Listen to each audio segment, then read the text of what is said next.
Welcome to the Three Martini Lunch. Grab a stool next to Greg Columbus of Radio America and Jim Garrity of National Review. Three Martinis coming up. Hey, really glad you're with us for the Friday edition of the Three Martini Lunch. It's been quite a week, and we have two good martinis and one definitely crazy one to send you into the weekend with. So, Jim, let's dive right in with what I think we can basically call a mostly good martini. This is a new survey from Gallup, getting Americans' opinions on how they think certain criteria ought to be in place when it comes to elections. And so, according to this survey from Gallup, conducted between October 1st and October 12th of this year, 84% of Americans believe that requiring all voters to provide photo identification at their voting place in order to vote is a good idea. 84%. That's about as unanimous as you're going to get on anything these days. 83% say, yes, you should require people who are registering to vote for the first time to provide proof of citizenship. They also support early voting, which I'm not a huge fan of, but I like it better than mail voting. 76% say early voting is a good idea, which gives all voters the chance to cast their ballot prior to Election Day. This one gets a little dicey. 60% say enacting automatic voter registration, whereby citizens are automatically registered to vote when they do business with the DMV or other state agencies, is a good thing. I guess if you can provide your proof of citizenship, that's okay. Also, 60% believe that it's good to send absentee ballot applications to all eligible voters prior to an election. I strongly disagree with that if your voting rolls are not up to date. Michigan. 40% say limiting the number of drop boxes or locations for returning absentee ballots is a good thing. I am not a fan of the drop boxes, especially if you can't secure them. And removing people from voter registration lists if they don't vote in elections over a 5-year period, only 35% support that. So, Jim, the big issues are the ones that get talked about the most. Voter ID, proof of citizenship. So on those two critical issues, it's obvious the Democrats are spitting into the wind here because the vast majority of Americans understand that this is common sense and a good way to make sure we have the most accurate and secure elections possible. Greg, Newt Gingrich used to talk about the importance of 90-10 issues. And he used to say to congressional Republicans, this is usually after his days as speaker, but he used to say, find these issues, put these laws out there where 90% of the population is on your side. And one of two things will happen. Either you will pass it, and the public will give you some credit for saying, that's very common sense. I can't believe that wasn't a law already. Good job, guys. Or Democrats will find some way to either use a filibuster, find some way, some maneuver to stop it, and they'll be like, "What's wrong with these people? Oh my God!" Yeah. This is basic politics. This is blocking and tackling. At minimum, you should be putting Democrats on the record as often as possible as saying, no, you should not have to show a photo ID in order to vote. And because that sounds like a maniac. That sounds like the sort of thing, and they very rarely come out and say that. What they say is fraudulent voting is so rare. It happens in such small numbers. Why are you even, it'd be kind of like, wouldn't it be nice if we had a world where there was very few murders? But that wouldn't mean we wouldn't want to solve the ones that actually happen, right? Right. The frequency of a problem doesn't really mitigate the rightness or wrongness of it, right? Each time somebody who shouldn't vote casts a ballot, and for people who say, this never happens, the New York Daily News, I think my favorite example, this was back in 2004, right? So it's a little bit of an old example, but they just looked at the voter registration records for the state of New York, the state of Florida.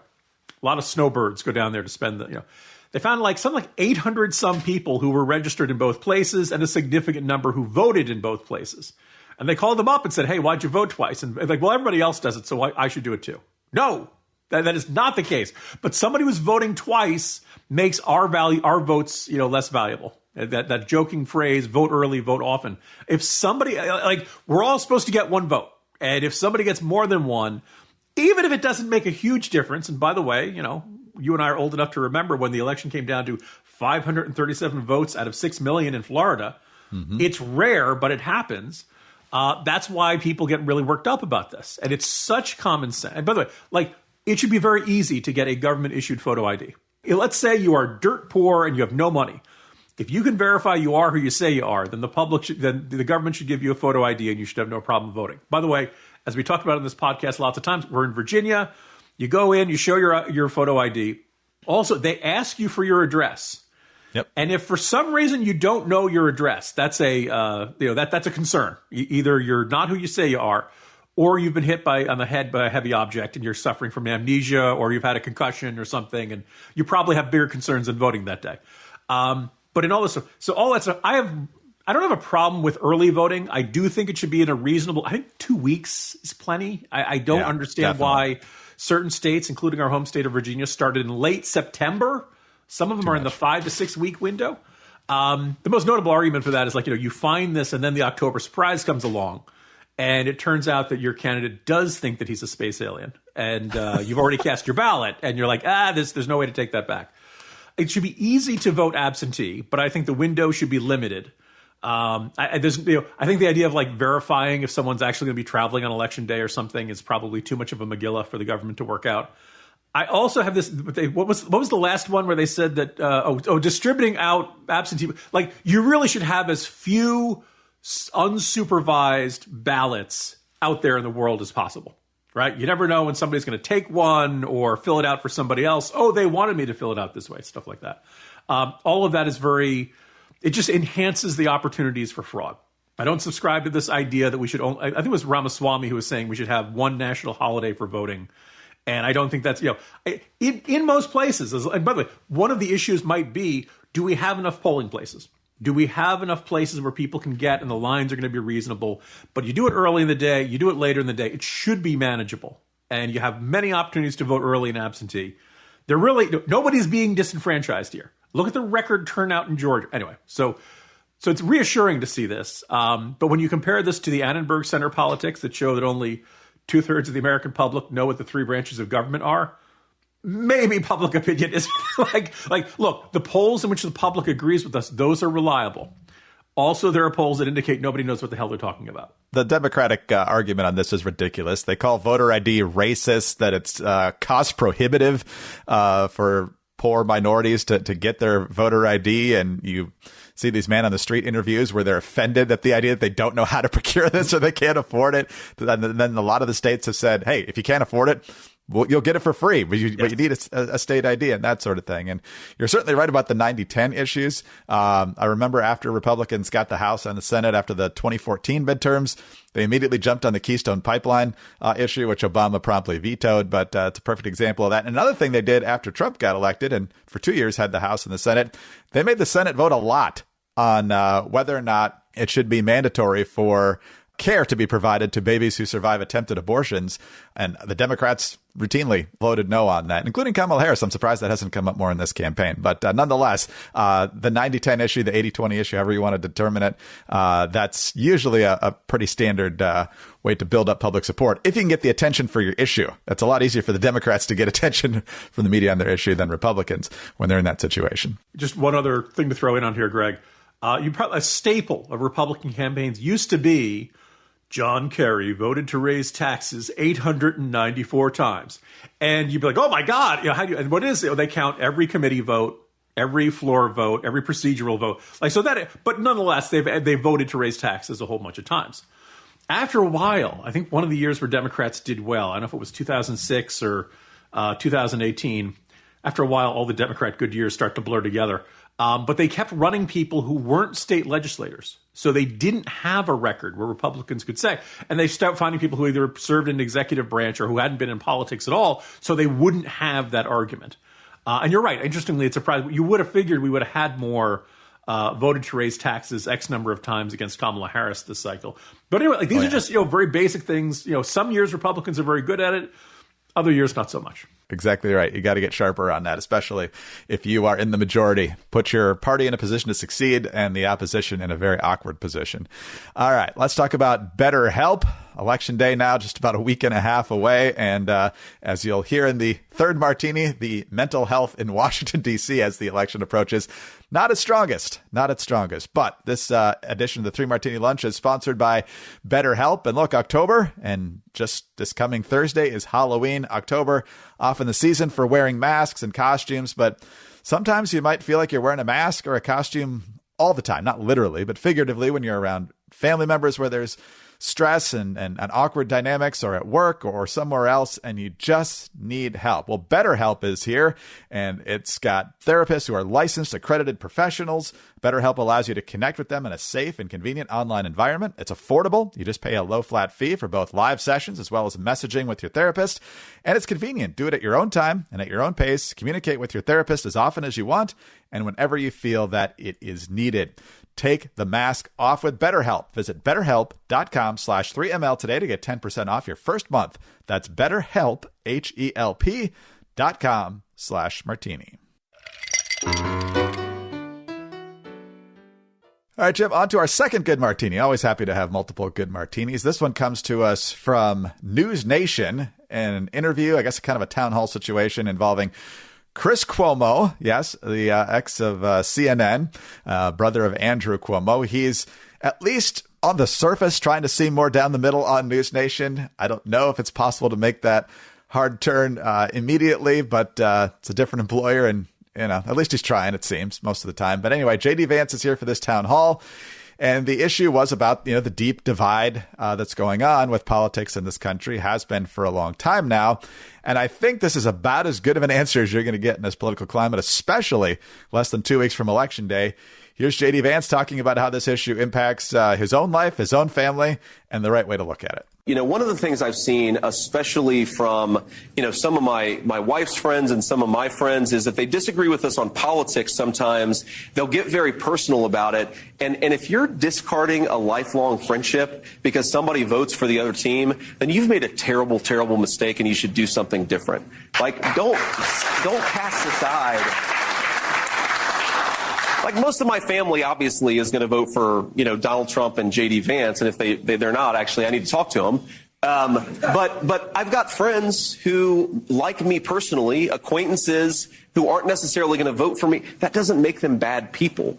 And we can't, this is my most important advice, whether you vote for me, whether you vote for Donald Trump, whether you vote for Kamala Harris, don't cast aside family members and lifelong friendships. Politics is not worth it. And I think if we follow that principle, we'll heal the divide in this country. I think that's about as well as you can say it, Jim. And I feel like the 24-hour news cycle, certainly social media, it's not just a few weeks around the election now. Bill Clinton talked about the permanent campaign, and it's unrelenting. And I think that adds to the bitterness and the divisiveness. But I think that's about as healthy of an attitude as you can have right now. And one of the things that it reminds me of is a verse from Romans where it says, if possible, so far as depends on you, live peaceably with all.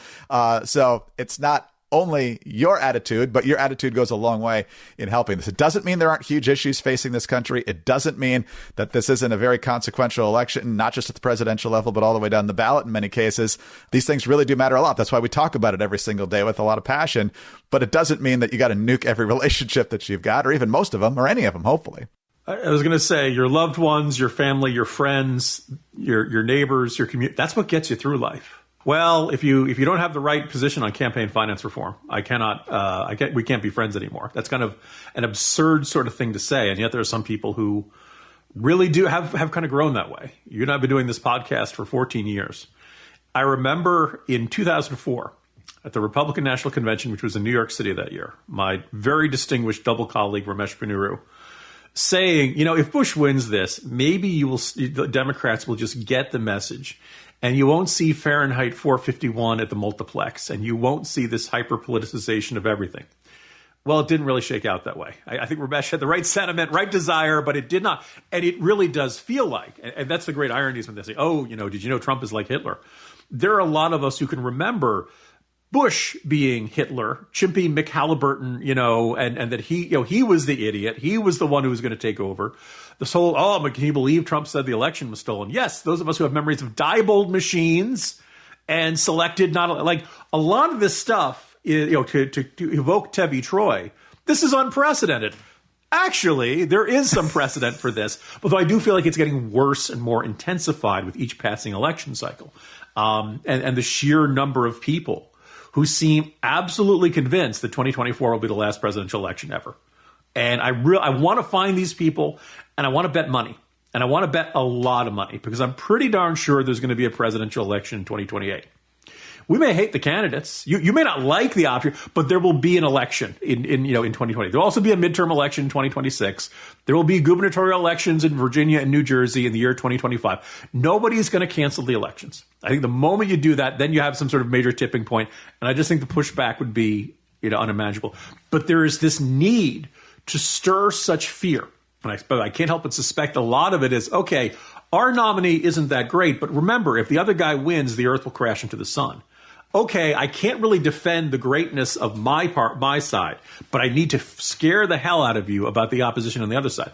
And eventually this tears at the social fabric. Eventually this tears at our ability to unite as Americans when we really need to. That was a pretty big theme in Between Two Scorpions, this fear of what would happen if terrorists actually knew how to divide us instead of the nutjob yahoos who were running Al-Qaeda and ISIS. So thank you, JD Vance, for saying this. I don't know how many people are going to be persuaded at this time. I don't know if you're going to say it. But I just kind of, I'm contemplating. I mean, you and I are old enough, Greg, to remember 1992, James Carville and Mary Madeline working on opposite campaigns. And I don't know if they were married at that point. I think they got married shortly after the 92 campaign.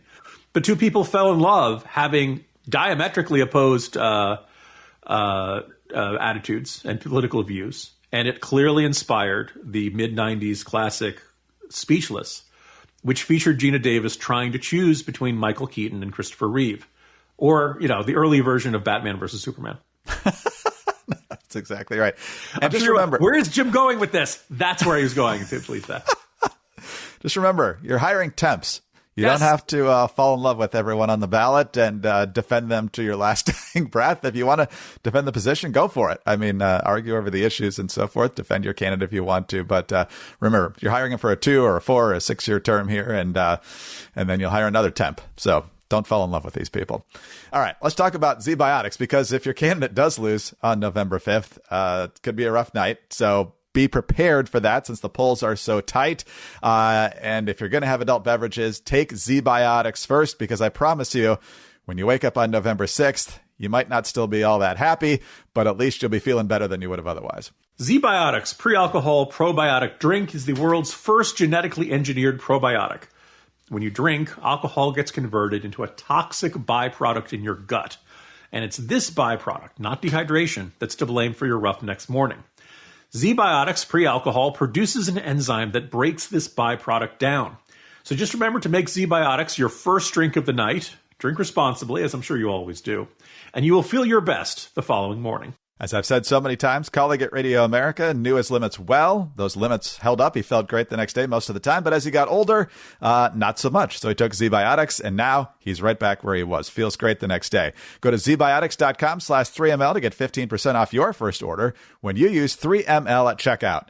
Z-Biotics is backed with 100% money-back guarantees. So if you are unsatisfied for any reason, they'll refund your money, no questions asked. Visit zbiotics.com/3ml and use the code 3ml at checkout for 15% off. Thank you, Z-Biotics, for sponsoring this episode and our good times. All right, Jim, on to our crazy martini now, and the exact opposite of what we just talked about in our second good martini, and JD Vance saying, look, vote for whoever you feel strongest about, but don't let it ruin relationships as much as it depends on you.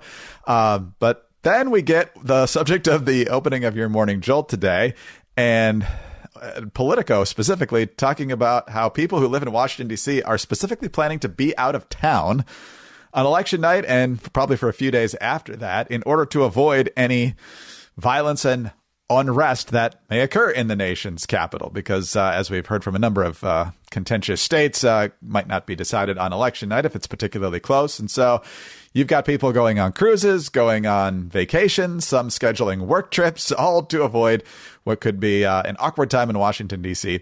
on election night, the immediate days afterwards, and even January 6th, which is the day, of course, every 4 years that the Congress meets to validate what the states have said in terms of the Electoral College, and then inauguration January 20th. And so the thrust of the article is mainly about what Republican supporters might do.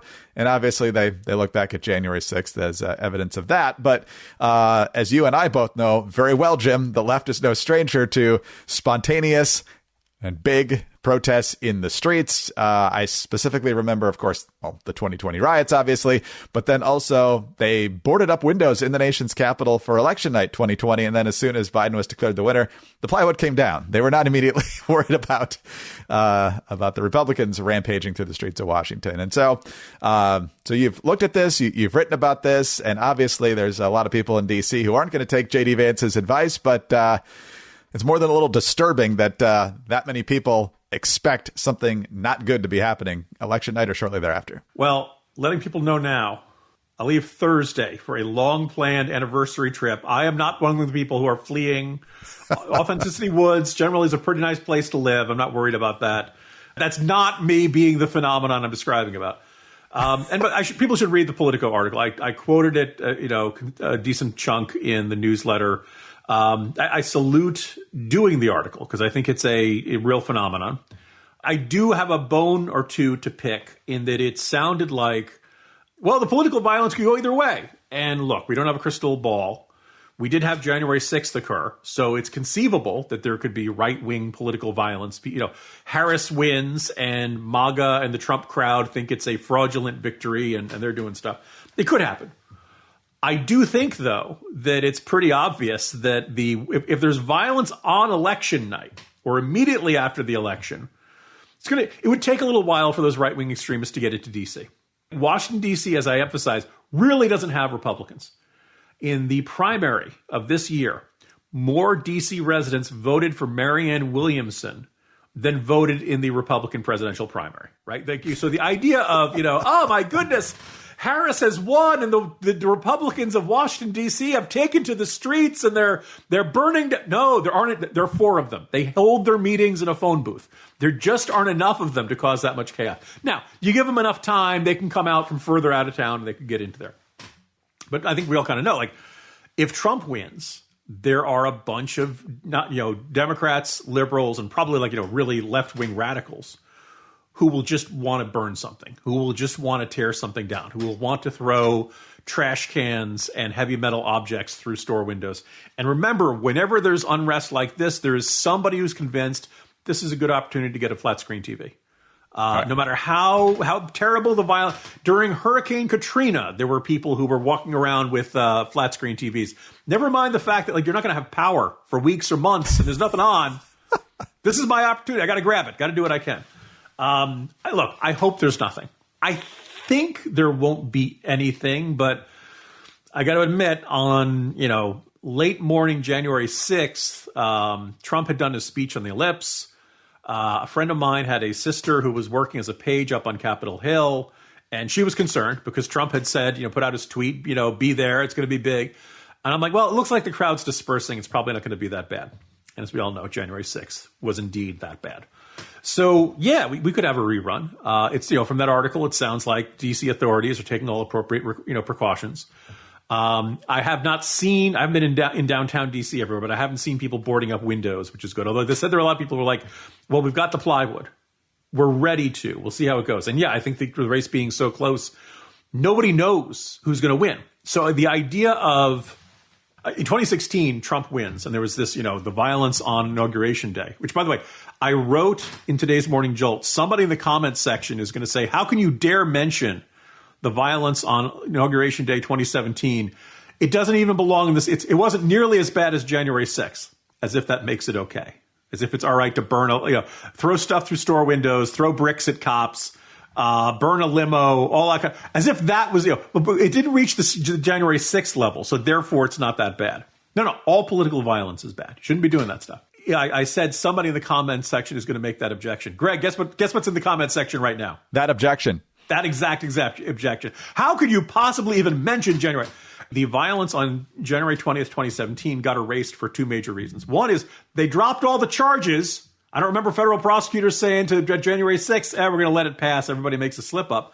And then secondly, Democrats want to believe that political violence is exclusively a right-wing phenomenon. Hey, Greg, how many assassination attempts on Trump so far this cycle? At least two. At least two, right? We're so far, right? As I said, somewhere in the U.S. Secret Service headquarters, there's a building that says it has been 41 days since someone has attempted to shoot Donald Trump. And we're hoping that number keeps going up. But There is Hodgkinson at the GOP softball game. Like, unfortunately, there is political violence on both sides of the aisle. By the way, you, listener to this podcast, ordinary Republican, ordinary Democrat, our crowd is mostly Republicans, but there are Democrats who listen to us, and we're glad they're here. You're not the problem. At least I don't think you're the problem. If you are the problem, shame on you. You should not be listening. Our listeners aren't the problem. You're listening to our podcast. Why would you seem like you'd be a really laid back person? But anyway, unfortunately, there are some fringe nut jobs out there, and they want to feel like they're leading the revolution. They want to feel like they're doing something important with their lives, and smashing store windows makes them believe that they're doing, because they're doing it in the name of a good cause, which is that their candidate should have won. No, it's not the way it works. I'm hoping everything runs smoothly. We'll be praying everything runs smoothly. Everything should run smoothly, but I guess we're going to have to wait and see, Greg. Hugely consequential election. No question about it. It's going to matter a lot on a whole bunch of different policies, but don't torch stuff and don't beat people up. Don't steal stuff. Not that hard. Jim, have a good weekend. See you Monday, Greg. Jim Garrity, National Review. I'm Greg Corombos of Radio America. Thanks so much for being with us today. Please subscribe to the podcast if you don't already, and tell your friends about us as well. We'd love to have them listening as well. Thanks also for your 5-star ratings and your kind reviews. Please keep those coming. Get us on your home devices. All you have to say is play 3 Martini Lunch podcast. Follow us on X. He's at Jim Garrity. I'm at Dateline_DC. Have a terrific weekend. Join us again on Monday for the next 3 Martini Lunch.